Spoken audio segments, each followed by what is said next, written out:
voici donc entouré de vases de l'époque Ming et de disparitions inquiétantes. Je poursuis mon récit. Après nous avoir annoncé la disparition du second vase Ming, le marquis de Beauvoir s'effondra soudain en pleurs. Il avait d'un coup perdu toute sa morgue aristocratique et ressemblait à un petit garçon désespéré. Je tâchai de le calmer du mieux que je pus en l'appelant Charles, puis Charlie, ce qui sembla le réconforter. Sergueï levait les yeux au ciel, car il avait beau préférer les hommes, il ne supportait pas les manières puériles ou efféminées chez ses congénères. Au bout de quelques minutes, Charles se calma et nous raconta son histoire. Il tenait ces splendides et rarissimes vases de sa mère bien-aimée, ce qui expliquait les larmes oedipiennes, et il était le dernier d'une fratrie de 3 garçons. Ses frères avaient hérité des biens exceptionnels à la mort de leur père, un homme dur et colérique. En revanche, ce dernier n'avait jamais aimé Charles, doutant de sa paternité, et ne lui avait donc rien légué. C'est sa mère, qui de son côté ne possédait que ce château glacial près de Chantilly, quelques bijoux et 2 vases Ming, qui lui avaient légué tout ceci en héritage. Son mari était mort quelques années avant elle, et le couple ne fonctionnant pas, il n'avait jamais mis les pieds dans le château de sa femme, préférant séjourner dans ses propriétés du sud de la France. Le père de Charles ignorait donc l'existence de ces vases et de la pièce spécialement construite pour eux dans une aile du château qu'on ne devinait pas de l'extérieur. Charles nous fit alors visiter en détail cette jolie véranda ou jardin d'hiver qui donnait sur un ravissant petit cloître fleuri. Il nous expliqua que sa grand-mère était de nature très suspicieuse et qu'elle avait voulu protéger parfaitement ces vases qui lui avaient été offerts dans des circonstances mystérieuses et auxquelles elle tenait par-dessus tout. Elle avait donc conçu cette véranda qui donnait sur un cloître, lequel était totalement invisible de l'extérieur du château. Ainsi, personne ne pouvait entrer dans cette pièce du dehors. Quant à la porte intérieure, la grand-mère de Charles avait fait fabriquer un système de panneaux coulissants qui la faisait disparaître aux yeux de ceux qui passaient dans le couloir. Charles les avait ouverts pour notre venue grâce à un mécanisme caché. Mais il les referma devant nous, et effectivement, c'était stupéfiant. On ne voyait que 2 grandes peintures représentant des scènes de chasse qui rendaient absolument invisible la porte donnant sur le jardin d'hiver. Nous retournâmes ensuite à l'intérieur de la pièce, puis dans l'adorable cloître fleuri, pour constater qu'en effet, il n'y avait réellement aucune issue, surtout pour sortir discrètement un objet aussi volumineux et fragile qu'un vase à taille humaine. Et pourtant, ce vase avait bien disparu, une semaine auparavant.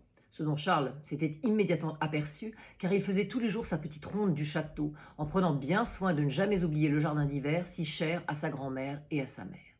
Il avait réfléchi plusieurs jours avant de contacter Sergueï, car il avait d'abord hésité à appeler la police ou un détective. Mais il sentait confusément que ces vases avaient une histoire particulière, et que les 2 femmes chères à son cœur ne lui avaient sans doute pas tout dit à leur sujet.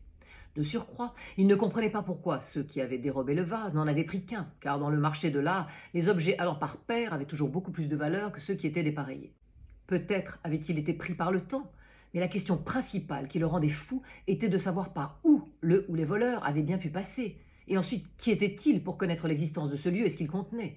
Il avait donc préféré confier l'enquête à un spécialiste de l'art chinois. Une fois que toute l'histoire fut dite, Sergueï et moi restâmes perplexes et silencieux un bon moment. Puis Sergueï dit à Charles que devant un tel mystère, il ne pouvait pas promettre de miracle, mais qu'il allait, avec la plus grande discrétion, enquêter dans le milieu des antiquités asiatiques pour voir s'il entendait parler d'une vente sous le manteau d'un vase exceptionnel. Toutefois, si le voleur avait autant de talent pour vendre son vase que pour jouer au passe-muraille, de Chine, ajoutai-je avec un petit rire, qui laissa de marbre les 2 hommes. Bref, si le voleur invisible avait un commanditaire aussi discret que lui, peu de chance que nous retrouvions jamais le petit frère de notre pauvre vase Ming, qui se tenait tout droit, bien seul, à côté du banc en osier. Après cette longue explication, la lumière du jour commençait à décroître, et notre hôte nous demanda si nous lui ferions l'honneur de rester au château pour la soirée et pour la nuit. Sergueï et moi l'avions déjà envisagé avant de partir de la maison, car nous ne savions absolument pas à quoi nous attendre, et c'est pourquoi nous avions chacun pris des affaires de rechange. Cela tombait bien d'ailleurs, car nous décidâmes, mon cousin et moi, de repasser au peigne fin les lieux du crime le lendemain en plein jour, au cas où un détail aurait échappé à l'œil vigilant de Charles, qui connaissait peut-être justement trop bien l'endroit. Un peu avant le dîner, tenaillé que j'étais par la faim, je décidai de laisser tomber mes bonnes manières, après tout, je n'étais qu'une roturière, et je demandai clairement à notre hôte s'il avait prévu un dîner un peu copieux, car j'avais l'appétit d'un ogre. Sergueï manqua de tomber dans les pommes de honte et Charles resta bouche ouverte un moment. Puis il me dit qu'il était un vieux garçon qui se contentait de peu et que Suzanne, la cuisinière, ne se donnait effectivement pas tellement de mal pour le nourrir lui et ses rares invités. à la guerre comme à la guerre. Je décidai donc d'aller voir cette chère Suzanne dans son domaine, et Charles, un peu penaud, me conduisit donc dans la cuisine, où nous la trouvâmes en train de feuilleter le journal des faits divers illustrés, tout en épluchant paresseusement une pomme de terre. Je toussai un peu, et elle fut assez surprise de trouver en face d'elle une jeune femme qui, malgré son élégance, semblait prête à bondir sur tout ce qui était comestible. Charles lui annonça qu'il avait 2 invités pour le dîner et lui demanda d'un air anxieux ce qu'elle pouvait faire.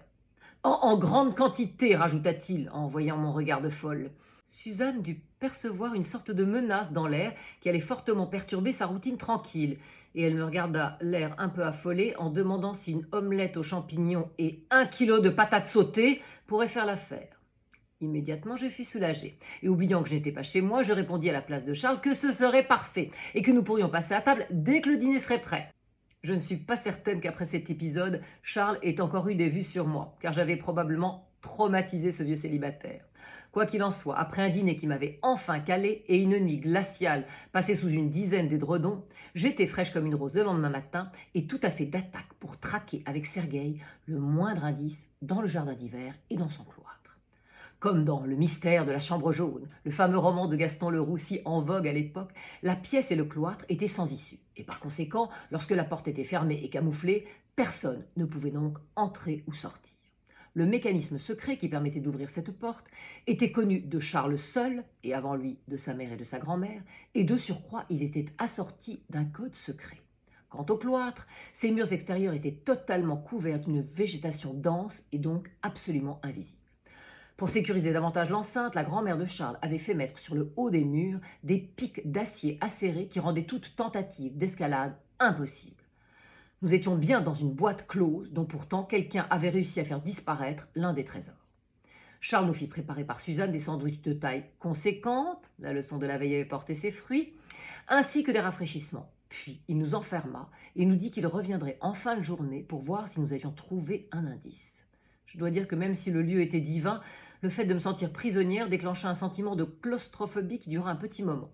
Mais très vite, l'idée d'un mystère à résoudre nous excita tant, Sergueï et moi, qu'il ne fut plus question que de chercher la moindre petite brèche, ouverture ou passage dérobé qui existerait à l'intérieur de la véranda ou dans le cloître.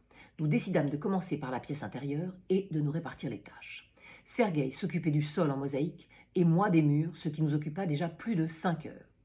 Mais pas la moindre trace de mécanisme secret, de pierres descellées, de fissures dans le mur ou de panneaux pivotants.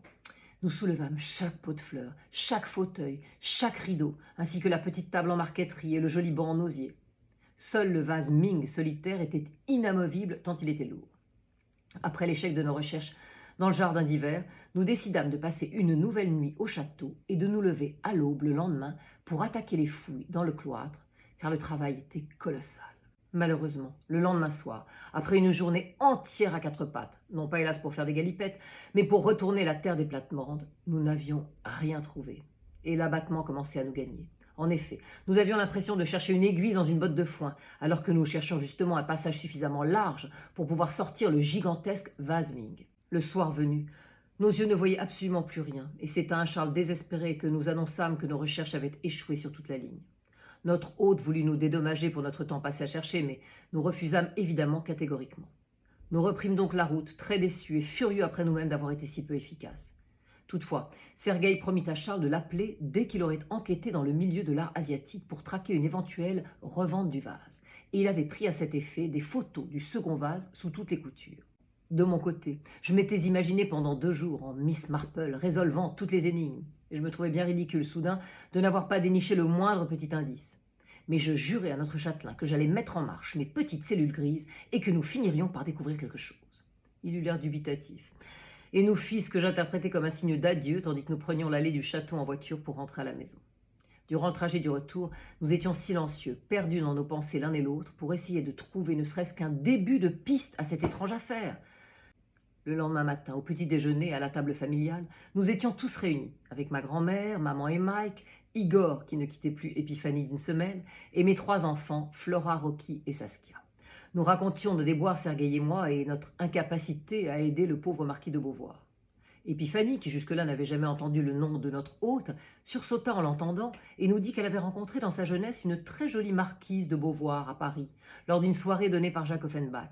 Elle se souvenait parfaitement que cette femme était entourée d'une aura de scandale, car il se disait qu'elle avait failli quitter son mari pour suivre un diplomate chinois dont elle était tombée folle amoureuse. Ma grand-mère ne se souvenait plus exactement de toute l'histoire, mais elle se rappelait que finalement, la jolie marquise, qui était une jeune maman, n'avait pas eu le courage d'abandonner son enfant, ni celui de l'emmener avec elle dans une contrée si lointaine, l'obligeant à renoncer à sa lignée familiale française. L'information était intéressante, et dès que Sergueï et moi entendîmes parler d'amants chinois, nous nous dîmes qu'il y avait sûrement un rapport avec les vases. C'est un peu délicat d'en parler au marquis directement, car s'il s'agissait bien de sa mère, c'était donc lui, l'enfant, qui lui avait fait renoncer à son amour exotique. Et nous ne savions pas du tout s'il était au courant de cette histoire ou pas.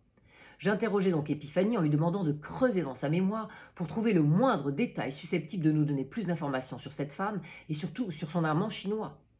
Sergueï, qui avait développé les photos du vase durant la nuit, les montra à Épiphanie en lui demandant si cela lui rappelait quelque chose.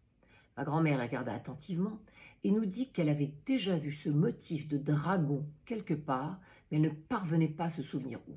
En revanche, elle se souvenait parfaitement du nom de l'amoureux chinois, Cheng, car Offenbach lui avait dit en riant qu'il avait hésité à donner ce nom à l'un des personnages de son opérette Bataclan, une chinoiserie comme l'on appelait ça à l'époque. J'étais tendue comme un arc, car je me disais que si nous pouvions remonter jusqu'à ce Cheng ou un de ses descendants, nous aurions peut-être des éclaircissements sur l'affaire. Mais chercher un Cheng en Chine, c'était comme chercher un Dupont en France. La tâche nous semblait impossible et notre découragement était total. Toutefois, lorsque le cerveau d'Épiphanie se mettait en branle, on aurait dit une machine à assembler les morceaux d'un puzzle.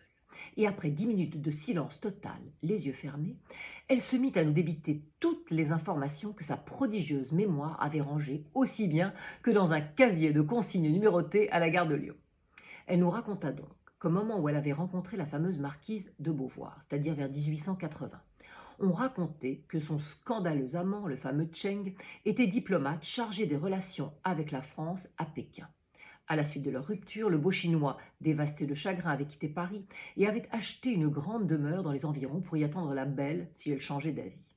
Mais au bout de 2 ans, comprenant qu'elle ne quitterait pas son mufle de mari, il était reparti en Chine et plus personne n'avait jamais entendu parler de lui.